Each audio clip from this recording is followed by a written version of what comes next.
There is a door in Washington, D.C. that no one visits anymore. It leads down a short flight of stone steps into a basement under a building that used to house the United States Bureau of Chemistry.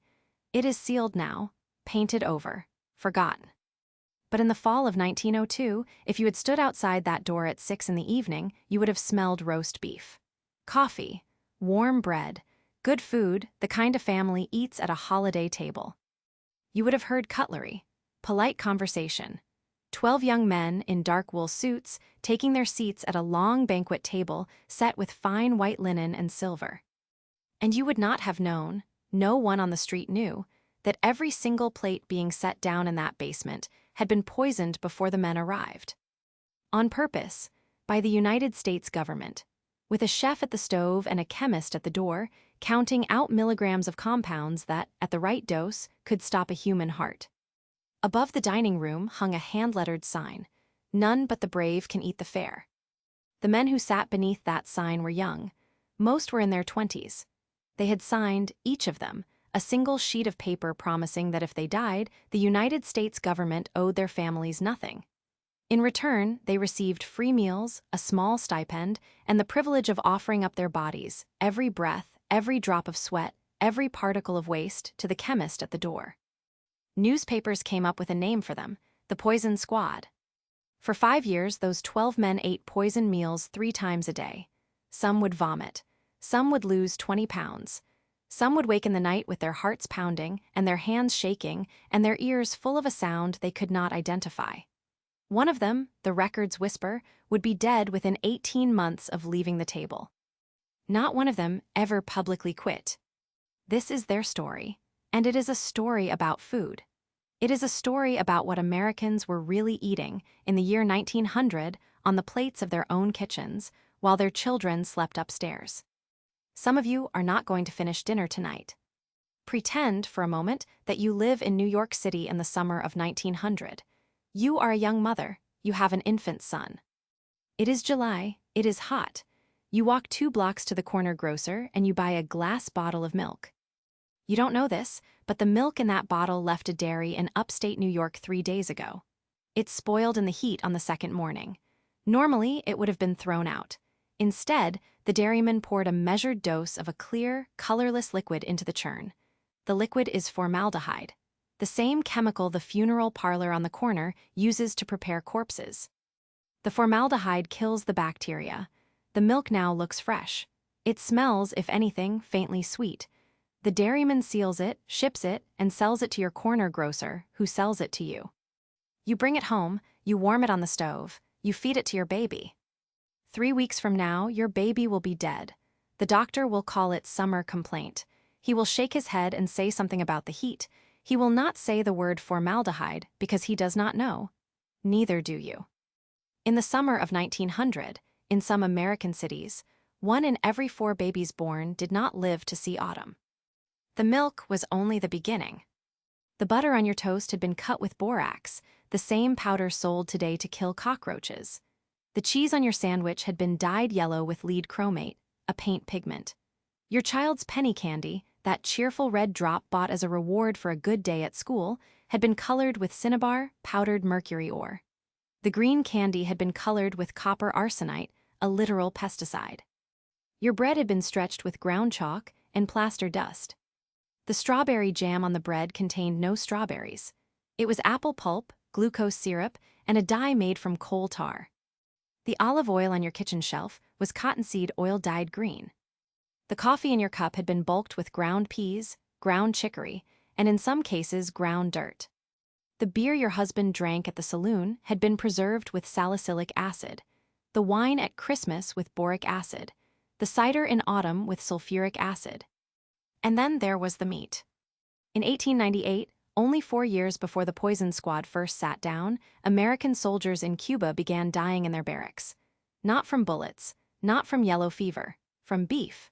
Chicago packers had sold the army thousands of tons of canned and salted meat preserved with boric acid, a process the industry cheerfully called embalming. By the time the cans reached the tropics, the meat inside was green. It smelled like the undertaker's table. Soldiers ate it because they had nothing else. More American soldiers died from American food that year than from Spanish rifles. And when the surviving generals came home and testified to Congress, Congress held hearings, and the hearings ended, and the newspapers moved on, and nothing happened. The milk kept killing babies, the meat kept killing soldiers, the candy kept killing children. Until a tall, theatrical, deeply angry government chemist named Harvey Washington Wiley, who had watched all of this for 20 years, decided he was done asking nicely. Harvey Wiley was born in a log cabin in Indiana in 1844. His father was a preacher and a farmer. His father also, quietly, hid escaped slaves in the barn on nights when the Underground Railroad came through. Wiley grew up watching his father commit federal crimes in the name of a higher law. He grew up believing that if the law protects the wrong people, you break it. He became a soldier, then a doctor, then a chemist. In 1883, he took a job as chief chemist of the United States Department of Agriculture in a bureau that consisted, at the time, of Wiley, one secretary, and a broken microscope. From that day forward, he had one subject of study: American food. Year after year, Wiley bought groceries off American shelves and took them back to his lab and dissolved them and weighed them and analyzed them. What he found, he wrote down in 10 enormous volumes. He called the series Foods and Food Adulterants. Nobody read it. He testified to Congress. Nobody listened. He gave speeches. He wrote to newspapers. He carried jars of poisoned jam into committee hearings and set them on the table in front of senators and said, "This is what your children ate for breakfast yesterday." 15 federal food safety bills were introduced between 1879 and 1902. Every one of them was smothered, quietly, in the back rooms of Washington. By 1902, Wiley was 58 years old. He had spent 20 years losing. His mustache had gone gray. His back hurt. He had no wife, no children, no home life. He had only the lab and the jars and the 20 years of numbers nobody would look at. And sitting alone in his office one night, he came to a dark conclusion. Numbers from mice would never be enough. Numbers from dogs would never be enough. Congress did not see mice. Congress did not love dogs. Congress was moved by one thing only, and that thing was visible human suffering. So he would give them visible human suffering. He would take 12 young American men, feed them American food laced with American preservatives, and let the newspapers watch them fall apart. He submitted a request to Congress for $5,000. He did not tell them what it was for. Not really. Buried in a line of the 1902 Agriculture Appropriations Bill was a single sentence authorizing funds for the investigation of the character of food preservatives, coloring matters, and other substances added to foods. It passed, nobody read it. 3 months later, in a basement under B Street in Washington, the door closed behind 12 young men, and the first meal was served. If you had been one of those 12 men, this is what your life would have looked like. You would rise at 6. You would walk to the Bureau of Chemistry in the dark.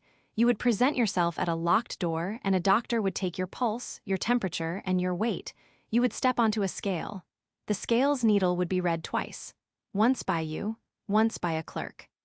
Then you would be shown to your seat. The dining room is warm. There is a fire going. There are candles on the long table, catching in the silver. You have met the other 11 men. You don't know them well. You don't want to, in case one of them does not finish the trial. The chef brings in the first course. It is good food, professional food, steaming, fragrant. You would pay money for this food in any restaurant in Washington. You eat it. You don't know which bite contains the poison. You don't know which one doesn't. The butter is suspect. The coffee is suspect. The cream on the apple pie is suspect. You eat them all. That is the rule. And as you eat, you know, because Dr. Wiley has told you, looking you in the eye the day you signed, that after this meal, every ounce of waste your body produces belongs to the government. Every drop of urine. Every strand of hair that falls out in the night. Every bead of sweat on your collar. You finish the meal, you step back onto the scale. The clerk writes down the new number. You are dismissed. You walk back to your boarding house. You are not allowed, while you are in the trial, to eat any food outside the dining room. Not a slice of pie from your landlady. Not a peanut from a street vendor. Not a piece of cake at your cousin's wedding. You sleep, you wake, you walk back to the basement, you eat. Day after day after day, for weeks, for months, for in the end 5 years. And somewhere around the 4th week, the thing starts. He started them on borax. Borax was the food industry's darling. Cheap, odorless, legal in every state, used by meat packers, dairies, fishmongers, bakers, and candy makers. The industry swore, publicly and profitably, that it was harmless. The first week nothing happened. The volunteers ate borax on their toast, in their meat, in their coffee, and they felt fine. The second week, nothing. The third week, nothing. And then in the 4th week, one by one, quietly at their desks, in the middle of a normal Tuesday afternoon, the men started to break. A clerk named Robert stood up from his desk to go to lunch and had to sit back down because the room tilted. A clerk named Linton reached for the butter at dinner and, without knowing why, recoiled from it. He would later write that the smell of butter became, for him, the smell of something dead. By the 5th week, half the poison squad had stopped being able to work. They came to the dining room and pushed their plates away untouched. The men lost weight, 10 pounds, 15. One volunteer lost 22 pounds in 6 weeks and was suspended from the trial by the Bureau's doctor, who told Wiley, quietly, that the man was going to die if they kept feeding him. They reported migraines that lasted days, ringing in the ears, hands trembling so badly they could not sign their own names. 6 of the 12 were too sick to report for duty at the peak of the borax trial. And Wiley sat in his office, night after night, and wrote it all down. Over the 5 years of the trial, Harvey Wiley walked his volunteers through the pharmacy of American food preservation, one compound at a time. After borax came salicylic acid, the preservative in cheap wine and imported beer. The men reported racing hearts, buzzing in the ears that did not stop, pain in the kidneys like a slow-moving stone. Then sulfurous acid, the preservative in dried fruit and imported wine, trouble breathing, splitting headaches, food that they could no longer digest. Then benzoic acid, the preservative in almost every ketchup on every American table, digestive rebellion, appetite loss. The men began to lose their sense of taste. Then copper sulfate, the chemical that turned canned peas a prettier green, nausea, vomiting, burning in the throat that lingered into the night. And then, in the winter of 1906, Wiley got to formaldehyde. The first doses went into the men on a Monday morning, hidden in the milk. By Wednesday, 2 volunteers were unable to leave their rooms. By Friday, one had collapsed at the table, his face gray, sweat pouring off him, and had to be carried out. The dose Wiley was feeding them, a dose calculated precisely from what actual American dairymen were actually adding to actual American milk being sold to actual American mothers, was eating their kidneys. Wiley shut the formaldehyde trial down early. He already knew what he needed to know. Formaldehyde, at the levels an American baby was drinking every day in a glass of fresh milk, was a slow-acting poison. The babies who died of summer complaint in New York and Chicago and Boston, the 1 in 4 babies who did not live to see September, had in fact been embalmed, one sip at a time, by the men selling their milk. He wrote it down, he wrote it all down. And somewhere in those rooms, upstairs, one of his volunteers, a man named Robert Vance Freeman, who had been on the formaldehyde trial, was quietly making his way toward a grave he did not yet know was coming. The records of who the 12 actually were are incomplete. Wiley, for all his thoroughness, kept better notes on urine samples than on human beings, but fragments survive. One was a young USDA clerk named W.J. Wilkinson, unmarried, lonely, joined because the food was better than what he could afford on his own. Another was F.B. Linton.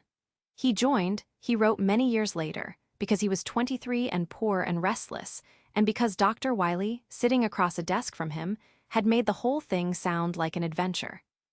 And another was Robert Vance Freeman, 26 years old when he signed, healthy, quiet, a clerk like the rest. On the formaldehyde trial, Freeman got sicker than the others. He was hospitalized.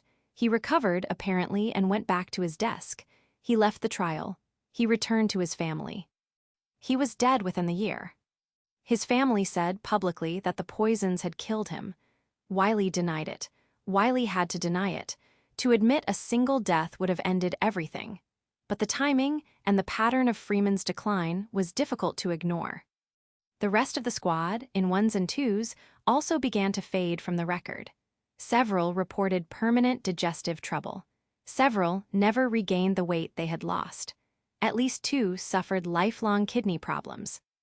None of them received a pension. None of them received medical care from the government they had volunteered to bleed for. None of them received a memorial. Their names sit today, in faded handwriting, in a leather-bound ledger in the National Archives. If you ever go look at that ledger, look long enough to see the dust settle on the open page. That dust is what you get. That dust is their monument. While Wiley was feeding his men formaldehyde in a basement in Washington, a young novelist was doing something else in Chicago. His name was Upton Sinclair. He was 27 years old, poor, socialist, and unknown. In the autumn of 1904, he disguised himself as a laborer and walked, unchallenged, into the Chicago stockyards. He stayed for 7 weeks. What he saw there broke him. He saw rats crushed by the hundreds in the grain bins and shoveled, alongside the grain, into the sausage hoppers. He saw workers who lost fingers to the cutting blades, and the fingers going into the sausage with them, because the line did not stop for injuries. He saw workers who fell, entirely whole men, into the open rendering vats, and he saw what came out the other end, labeled, packaged, and shipped to American grocery stores as Durham's pure leaf lard. He saw cattle too sick to walk being dragged, on their sides, to the killing floor. He saw green, rotting beef being rubbed down with borax and red dye, and going out in a can marked premium. He went home and wrote it all into a novel. He called it The Jungle. It was published in February of 1906. Within weeks, pork sales in the United States collapsed by half. Within months, the book was on the desk of the President of the United States. Theodore Roosevelt was reading The Jungle in the White House family dining room on a spring morning in 1906. He was eating breakfast. He was halfway through his sausage. He got to the passage about the rendering vats. He put the book down, he stood up, he walked to the window, he opened it, and he threw his sausage, plate and all, out onto the White House lawn. He turned to his aide, and he said, approximately, that he was never eating another sausage in this country until the meat supply was fixed. Then he sent for Harvey Wiley. For the first time in 20 years, Wiley walked into a room in Washington and found himself speaking to a man more angry than he was. He brought everything: the 10 volumes of foods and food adulterants, the hygienic table trials, the Spanish-American War death counts, the formaldehyde trial, the borax trial. He laid it all on Roosevelt's desk. Roosevelt threatened Congress with the release of a second investigative report that he said would destroy the meatpacking industry if it ever saw print. Congress folded.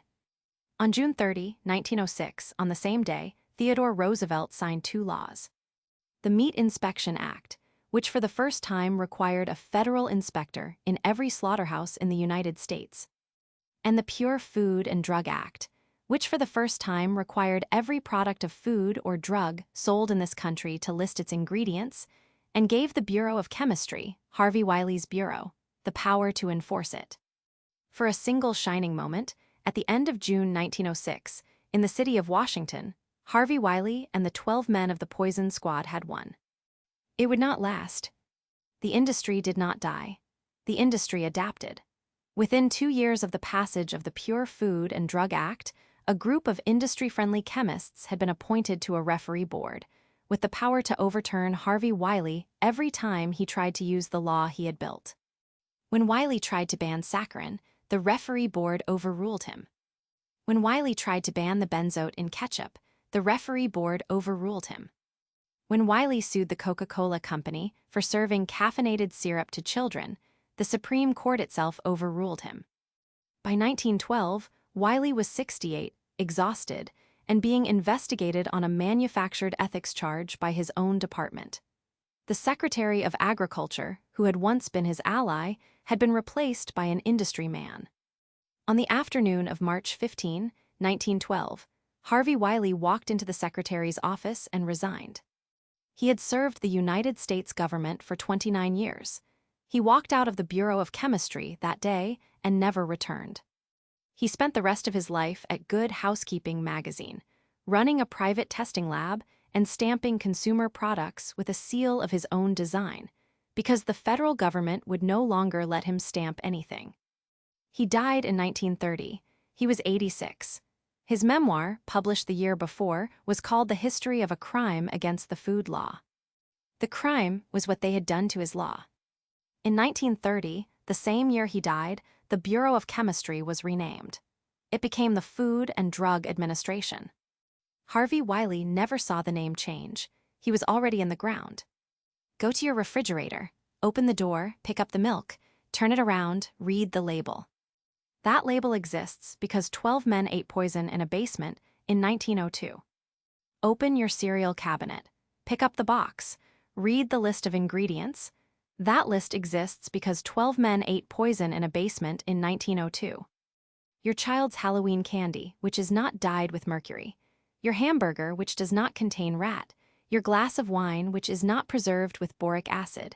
Your infant's formula, which is not stretched with formaldehyde. Your corner drugstore, which cannot legally sell you opium in a bottle labeled cough syrup. Your soldier son's field rations. Your grandmother's blood pressure pill.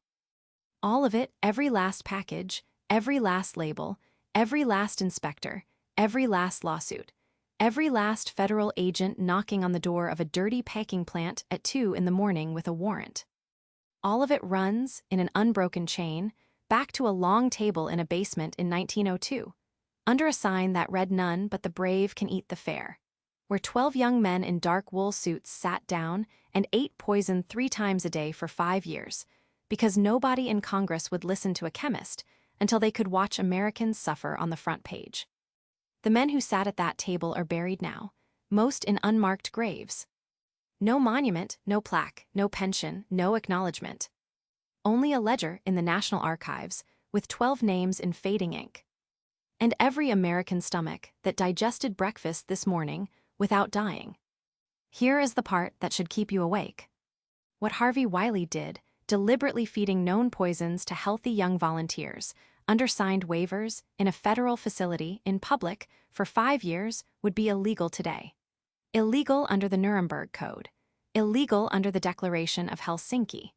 Illegal under the laws his own successors at the FDA now enforce. If a federal chemist tried to repeat the hygienic table trials in 2026, he would be prosecuted, possibly imprisoned, certainly fired. And yet, the babies he saved, tens of thousands of them, every year from that June day in 1906 onward, never knew his name. They grew up, had children of their own, lived long lives, and died peacefully at great ages, without ever once suspecting that they were alive only because 12 young men, in 1902, had agreed to be quietly poisoned in a basement on their behalf. So here is the question I want you to take to bed with you tonight. If you are the only person in the United States government, in the year 1902, who knows, truly knows, that American food is killing American children? And you have begged the Congress of this country for 20 years to act, and they will not act, and the only thing they will respond to is the visible, documented suffering of 12 young men eating poison 3 times a day, in public, for 5 years. Is what Harvey Wiley did right? Is it science? Or is it the same crime, in a nicer dining room? If you say it was right, then you are saying that the United States government has the moral authority to hurt a few of its citizens on purpose in order to save many. That is a line most democracies, today, refuse to cross. Every authoritarian regime in modern history has crossed that line and told itself it was saving the many. If you say it was wrong, then you are saying the quiet, invisible, daily poisoning of American infants in 1902 should have continued, because you were not willing to pay for knowledge in the currency of volunteer suffering. You would rather an innocent baby die at home, in the dark, than a grown man in a suit vomit in a government basement. Both answers are terrible. There is no clean answer. There never was. Harvey Wiley saw that. The 12 men saw that. They sat down at the table anyway. The next time you open your refrigerator, listen for a moment. There is a dining room down there, somewhere under a street in Washington, where 12 chairs are still set, and 12 plates are still waiting, and the sign above the door has faded but has never quite come down. None but the brave can eat the fare. They ate it so you wouldn't have to. Good night.